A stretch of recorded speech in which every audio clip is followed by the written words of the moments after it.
Madame, Monsieur, bonsoir et bienvenue dans le 20h de TFM. Un seul titre dans cette édition. 20 ans après, le Sénégal se retrouve en 8e de finale de la Coupe du Monde. Les Lions se sont imposés 2-1 face à l'Équateur. Victoire célébrée partout au Sénégal, l'effusion de joie jusque devant le palais présidentiel où le chef de l'État Macky Sall a eu droit à un bain de foule.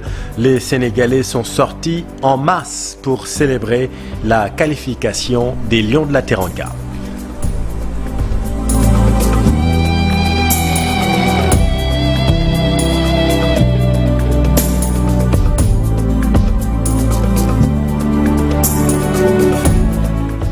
L'allégresse et la joie enlacent le Sénégal suite à la qualification des Lions en 8e de finale de la Coupe du Monde face à de solides Équatoriens. Les Sénégalais se sont fait respecter en muselant Ener Valencia et ses coéquipiers.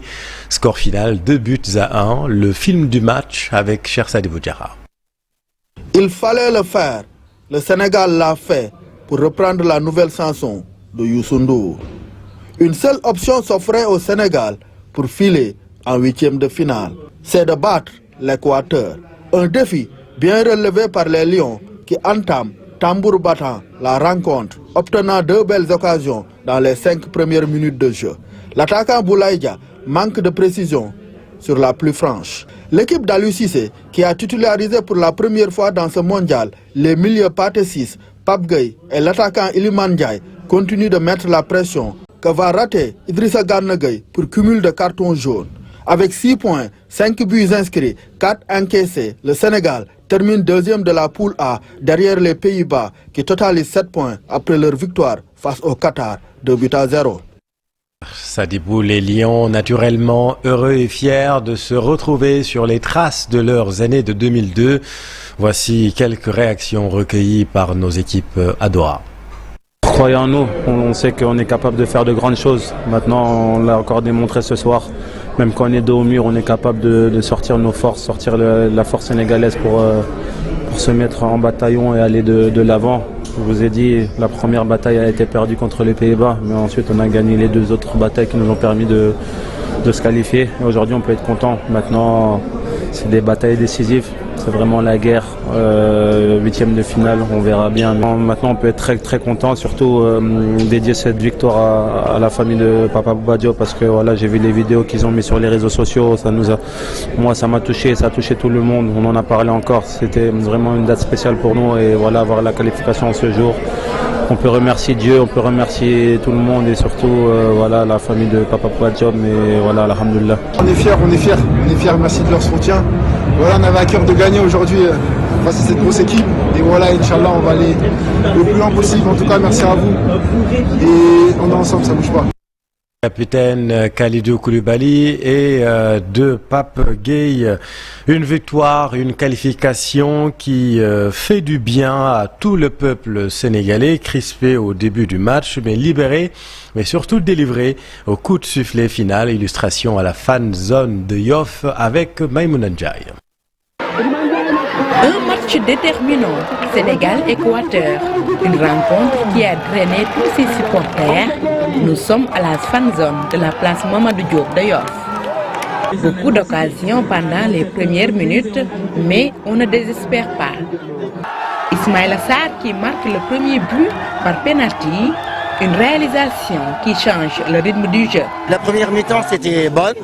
On attend la deuxième mi-temps pour les buts de Iliman Ndiaye et de Boulaye Dia et Famara Diédhiou. Je pense que c'est un peu compliqué, mais je pense qu'on a fait plusieurs occasions et que le Sénégal va gagner. Nous voilà à la deuxième période. L'Équateur fait 4 changements et égalise à la 67e minute. C'est le silence radio. À la 70e minute, Kalidou Koulibaly marque le deuxième but du Sénégal. 2-1, un score conservé jusqu'au sifflet final. C'est la délivrance. Le Sénégal obtient ainsi son ticket pour la qualification des huitièmes de finale. 96 minutes de jeu avant la délivrance pour les Sénégalais. Partout, les scènes de liesse étaient identiques. Le peuple est content. Illustration dans ce sujet réalisé par Aminata Mbaresso. La tension était à son comble. 6 minutes de temps additionnel, une éternité pour ses supporters qui ne pouvaient plus tenir.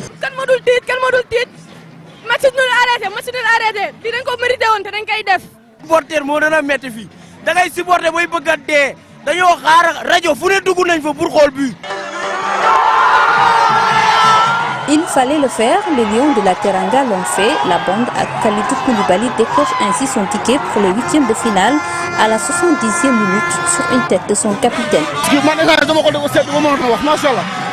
Aliou Cissé jàmbaar la dama booy ay ndaanaan lañu ay champion lañu yàlla xam na ko billaahi ñaan yàlla mu andil ñu coupe bi inshallah parce que man échange dama ko def seet ba mënatuma wax macha allah.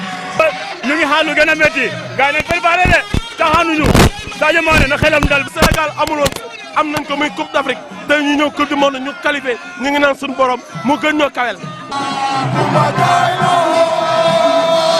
Quelle fut belle la victoire, quelle fut longue et stressante l'attente. Ambiance de victoire aux fan zones organisées par des amis de Famara Guédou. Petits comme grands n'ont pu se retenir après la victoire des Lions de la Teranga face à l'Équateur. On a vibré également à l'intérieur du pays. À Fatick, nos équipes ont suivi le match avec les pensionnaires d'une académie de foot, de jeunes footballeurs très heureux qui se voient déjà Lions de la Teranga, Aminata Mbaresso et Mamadou Gueye.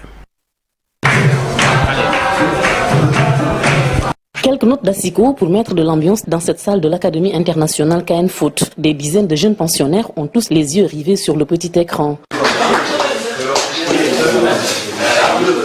Au bout de 20 minutes de jeu, la Sénélec gâche la fête par une courte coupure d'électricité. 15h44, le Sénégal marque un but par un penalty tiré par Ismaïla Sarr.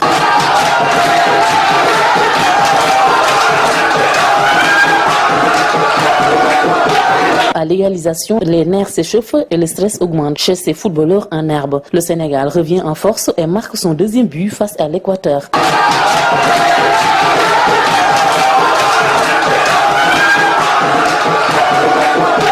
La concentration se maximise avec les 20 minutes de jeu restantes. Le coach qui regarde le match avec les pensionnaires de l'académie de foot leur explique en même temps quelques bonnes techniques de jeu. Et non, parce que je les expliquais, d'autant plus que vous savez que quand on est dans l'académie, il y a des jeunes, il y a les grands, il faut essayer de les former un petit peu. Donc là, je leur disais de regarder surtout de photographier le terrain et de regarder soit le partenaire et l'adversaire avant de recevoir le ballon, donc pour ne pas être surpris. Au coup de sifflet final de l'arbitre, on exulte. Je suis quand même très heureux quand même. Et je trouve qu'ils ont très bien joué et ils ont très bien maîtrisé le match. Ils ont tout maîtrisé. C'est quand même le pays l'équipe le plus forte de l'Afrique quand même. On avait un peu de pression, surtout pendant l'égalisation. Mais après, Dieu a fait que voilà, on est revenu. Voilà, alhamdoulilah, ça s'est bien passé. Voilà. À chaque fois que tu vois un jeune joueur en train de jouer au football, son rêve c'est de devenir professionnel, comme les Sadio Mané et autres.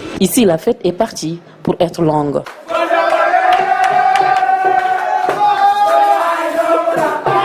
Et la fête jusqu'au petit matin, effectivement. Merci beaucoup Aminata Goudjabi pour ce reportage. Et on en vient à notre billet G-World Sport qui fera certainement sourire.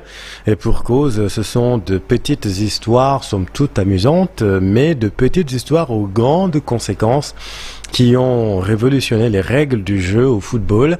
G-World Sport en ce jour de match des Lions qui nous ont fait largement sourire par la qualification. C'est moins drôle cette fois, l'affaire des militaires disparus. Le sergent Fulbert Sambou est inhumé ce matin au cimetière Saint-Lazare de Béthanie. Auparavant, une messe a été tenue à l'église des martyrs de l'Ouganda. Voyons tout cela avec Dissa Prera.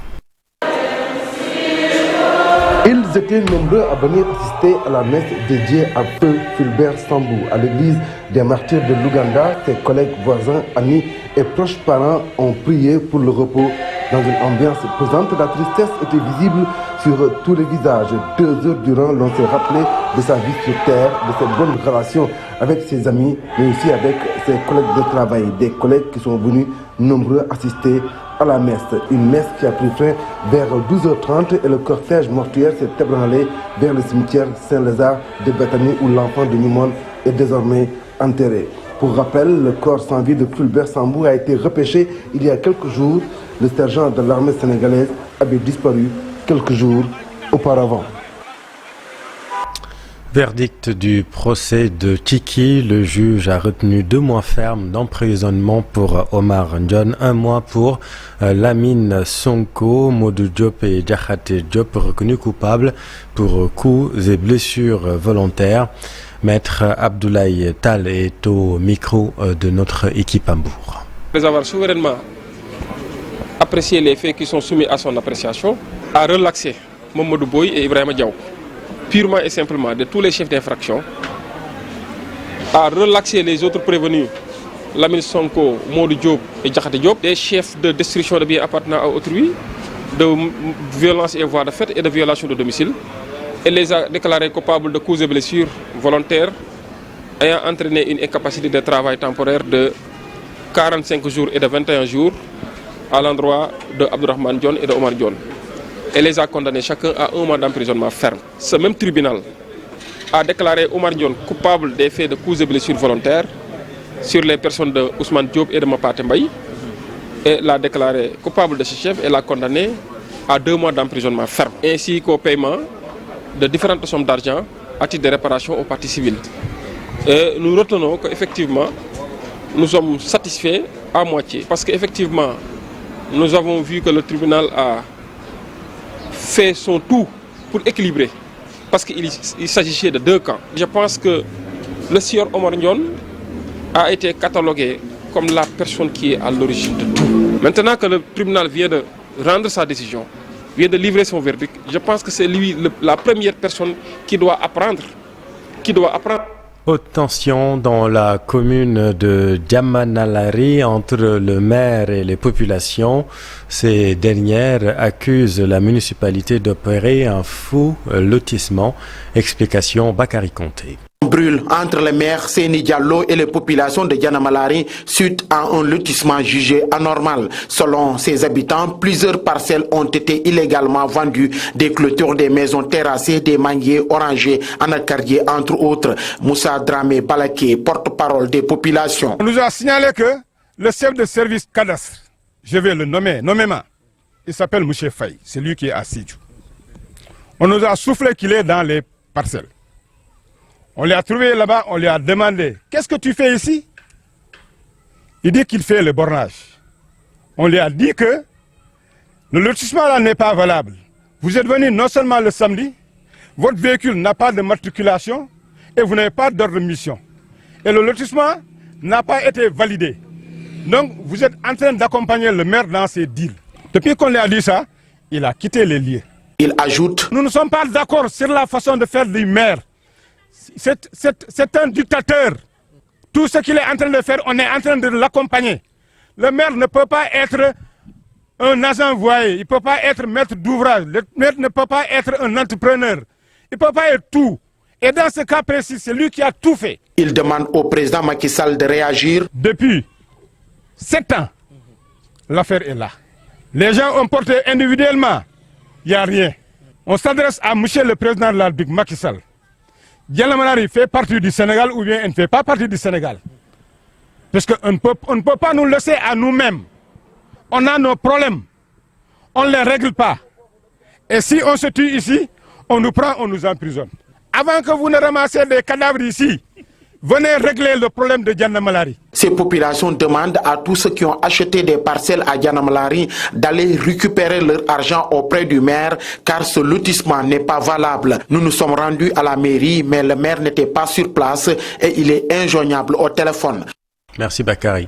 Exploitation prochaine du pétrole de Sangomar, les communautés sensibilisées sur les enjeux et défis de la protection des droits humains et de l'environnement. Amnesty International a initié un atelier à Passy dans ce sens. Aminata Goudjabi, Abdoukarim Bey. Dispose d'un code minier et d'un code des hydrocarbures, des lois qui protègent bien les droits des communautés, sauf que ces dernières ignorent souvent ces lois et du coup ne jouissent pas pleinement de leurs droits. À travers un atelier, Amnesty International a sensibilisé des acteurs concernés par l'exploitation prochaine du pétrole de Sangomar. Ces deux lois ont été élaborées avec la participation de la société civile, y compris nous Amnesty. Donc ce sont des lois qui sont très très bonnes, mais vous savez, les lois ont beau être bonnes, c'est la mise en œuvre qui est importante. Et pour qu'il y ait une bonne mise en œuvre, il faut que les populations elles-mêmes revendiquent cette mise en œuvre-là. Donc le cadre juridique est là, il faut le connaître et ensuite exiger qu'il soit respecté. À la fois par l'entreprise et par l'État. C'est des exploitations qui s'accompagnent de beaucoup d'effets sur l'environnement et ces effets sur l'environnement évidemment impactent à la fois la pêche, impactent aussi les différentes activités liées donc à la mangrove et ces activités, ces détériorations-là vont forcément impacter la vie des citoyens. L'atelier a été organisé sur demande de l'Union départementale des femmes pour le développement de Foundiougne, UDF-DF. Elle compte 15 000 membres et plus de la moitié s'active dans la transformation de produits halieutiques. L'inquiétude est de plus en plus palpable chez ces femmes. Parce qu'on n'est pas bien formé ni informé, on ne saura rien du métier du pétrole, on ne saura rien aussi de l'exploitation pétrolière. Ça peut provoquer des incidents ou moins des hésitations au niveau de la population. Ces puits de pétrole découverts dans le delta du Saloum doivent profiter aux populations insulaires et du département de Foundiougne de manière générale. Mais pour cela, il faut que les collectivités territoriales s'impliquent. Il est important que l'État crée au niveau du département de Foundiougne également un lycée qui prépare les jeunes aux différents métiers donc, du pétrole et du gaz. C'est vrai qu'il y a l'Institut du pétrole et du gaz à Dakar qui forme des ingénieurs, mais l'entreprise n'aura pas besoin que d'ingénieurs. Il faut aussi que des jeunes du niveau du BFM, du niveau du baccalauréat puissent évidemment être formés, qu'on ait des techniciens, des contremaîtres qui pourront évidemment travailler dans cette exploitation pétrolière. Tous les métiers qui sont exercés au niveau là, depuis les menuisiers, les gens du maraîchage, l'agriculture, pour que cette exploitation-là puisse booster aussi toutes ces activités qui sont au niveau là. Plusieurs experts, dont des juristes et des environnementalistes, ont participé à cette session de formation. Elle a réuni des acteurs venus de presque toutes les communes du département de Foundiougne. Campagne de commercialisation de l'arachide, le prix fixé à 275 francs confirmé. En réunion avec les acteurs, l'État du Sénégal s'engage à veiller au suivi technique et financier de la campagne de commercialisation. Fatima Touré. Après les concertations avec les agriculteurs, le prix de l'arachide est planché à 275 francs CFA par l'État du Sénégal. En conseil interministériel avec les acteurs du secteur, des mesures ont été prises pour une bonne marche de la campagne arachidière. Le prix plancher, c'est important de le dire, depuis le conseil du 9 novembre 2022 avait été arrêté à 275 francs sur la base d'une proposition du CNIA qui a eu à parler à tous les acteurs avant de faire cette proposition à l'État. Nous confirmons donc ce prix plancher de 275 francs CFA. C'est important, ça veut dire simplement que tous les producteurs sont libres de vendre le produit à des prix supérieurs à ce montant. L'État du Sénégal aussi a pris des engagements de solder les factures impayées auprès des banques. Le ministre chargé des Finances, le ministre chargé de l'Agriculture, de poursuivre l'ensemble des efforts entrepris en vue de procéder au règlement dans les meilleurs délais des factures en instance des opérateurs. Concernant la Sonacos, l'aide allouée à l'entreprise sera doublée. Banque Banque islamique de développement Cette année, je suis heureux de vous annoncer que l'apport de financement de la Banque islamique de développement à la Sonacos a été doublé. Et selon les informations dont nous disposons, la Sonacos est fin prête. Dans les jours à venir, elle pourra commencer le tirage des bons pour s'imposer sur le marché. Commencer ce tirage qui banque intervenir assez rapidement. D'autres points ont été abordés lors de cette réunion, notamment les exportations, la surveillance des semences, la mise en place des comités de suivi technique et financier pour la collecte, entre autres. Le comité de pilotage du projet de développement économique de la Casamance s'est réuni aujourd'hui pour élaborer un plan de financement des activités. Une rencontre qui s'est tenue en présence du ministre des collectivités territoriales Mamadou Talla. Le coût du financement est estimé à hauteur de 26 milliards de francs CFA. Moussa Mané et Diafaraba. Un projet d'un coût de 26 milliards de francs CFA pour le financement du projet de développement économique de la Casamance. Le PEDEC promeut une approche intégrée du développement local par le biais d'investissements complémentaires. Du nouveau projet, le projet de développement économique de la Casamance. Ce projet, pour un coût global de 26 milliards, fait suite au premier projet de développement donc des pôles de la Casamance, qui lui aussi avait été déjà financé à hauteur de 23 milliards. Alors la volonté du président de la République est de continuer, de donner suite au premier projet qui avait accompagné, en tout cas ces zones, dans l'agriculture, au niveau des pistes et dans beaucoup de domaines. C'est un projet qui est dédié aux 3 régions de la Casamance, donc qui permettra comme tant d'autres projets, de prendre en compte les préoccupations de la population. Un projet qui vise à toucher tous les secteurs d'activité de la Casamance, compte tenu des potentialités de la zone. Le projet peut bel et bien contribuer vraiment à impacter de manière positive sur la vie de la population. Nous travaillerons à voir comment les collectivités territoriales doivent se retrouver au centre de ce projet-là et qu'on évite de dire qu'on va les associer. Il ne s'agit pas de nous associer, c'est notre affaire. Il s'agit aujourd'hui, la main dans la main, que nous puissions ensemble travailler à faire marcher les choses en faisant marcher ce projet-là qui, faut-il le dire, est venu être créé sur les cendres. Beaucoup de questions liées à la qualité des pistes qui ne facilitent pas la mobilité rurale et bloquent certaines activités économiques. Nous avions une zone totalement enclavée. Il fallait mettre beaucoup de pistes. Et effectivement, dans ce projet, ils en ont mis. Et effectivement, il y a des maires ou bien des responsables, en tout cas au niveau local, qui souhaitent qu'on mette encore beaucoup plus de pistes et qu'on améliore également aussi la qualité de ces pistes. Je crois que c'est important. Les maires des territoires concernés ne sont pas invités et ne sont a priori pas membres du comité. Nous avons également signalé cet impair au ministre parce que ce sont les maires qui sont les premiers réceptacles opérationnels de tout ce qu'on fait. Le projet se concentrera sur les communautés des zones d'intervention sélectionnées dans les 3 régions de la Casamance, à savoir Ziguinchor, Sédhiou et Kolda. Dans l'actualité internationale, la Côte d'Ivoire, le Mali et le Tchad, où 400 manifestants arrêtés lors des violentes manifestations d'octobre dernier comparaissent depuis ce matin à Korotoro, c'est dans le nord du pays. Voyons tout cela avec Daniel Diouf. Le procès de 401 manifestants arrêtés lors de violentes manifestations réprimées le 20 octobre dernier a débuté ce mardi au Tchad. Les audiences ont lieu à la prison de haute sécurité de Korotoro. Le procès se déroule sans les avocats de la défense qui ont décidé de boycotter une procédure qualifiée de parodie de justice par le barreau tchadien. Sur les 620 personnes que le gouvernement tchadien reconnaît avoir transférées à Korotoro, 401 personnes se trouvent aujourd'hui sur le banc des accusés. Toutes comparaissent notamment pour attroupement non autorisé, destruction de biens, incendie volontaire ou encore voie de fait. Des charges passibles d'une peine pouvant aller jusqu'à 10 ans de prison. L'appareil judiciaire malien qui devrait être paralysé à compter de ce mardi à cause d'une grève de 5 jours ouvrables décrétée par le syndicat autonome de la magistrature et le syndicat libre de la magistrature du Mali.